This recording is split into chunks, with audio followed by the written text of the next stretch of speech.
जय श्री राधे।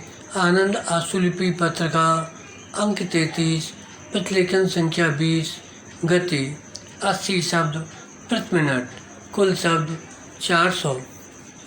प्रारंभ करें।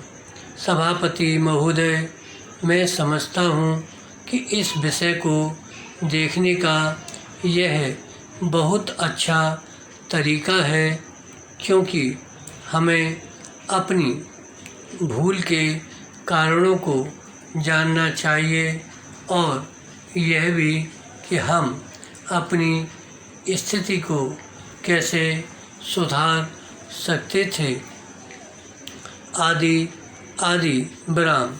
फिर मैं समझता हूँ कि वास्तविक बात यह है कि हमने जो भी नीति बरती हो, ये कारण उससे बाहर के हैं विराम।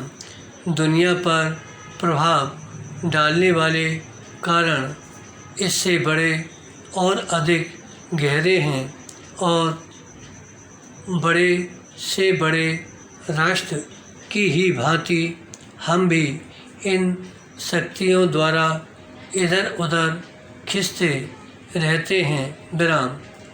यह ऐसी बात है कि जिसे कि मैं चाहूँगा कि वह सभा अपने ध्यान में रखे विराम।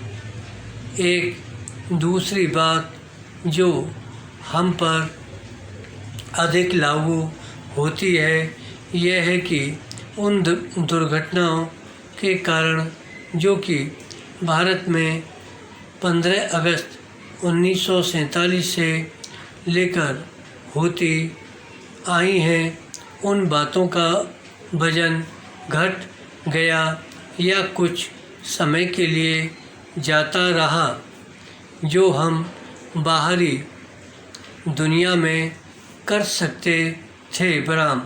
हमारी कुछ गिनती थी, यद्यपि वह बहुत ज़्यादा नहीं थी और वह भी वस्तुतः प्रत्यक्षतः कम और प्रच्छन्न रूप से अधिक थी, लेकिन भारत और पाकिस्तान में 15 अगस्त के बाद जो घटनाएं घटीं, उन्होंने अंतर्राष्ट्रीय क्षेत्र में हमारी प्रतिष्ठा को अचानक बहुत गिरा दिया विराम।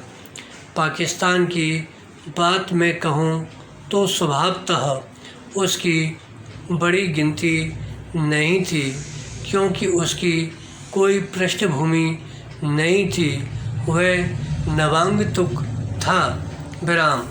वे हम थे जिनकी गिनती थी और इसी से उक्त घटनाओं से हमारी प्रतिष्ठा को ही सबसे अधिक धक्का पहुंचा विराम। इसी बात से संयुक्त राष्ट्र पर जब वे पिछले अक्टूबर में दक्षिण अफ्रीका के प्रश्न पर विचार करने बैठे, असर डाला विराम।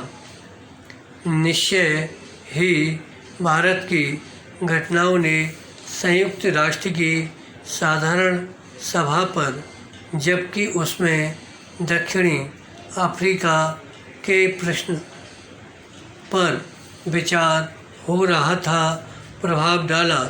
इसी तरह और मामलों में भी हुआ विराम।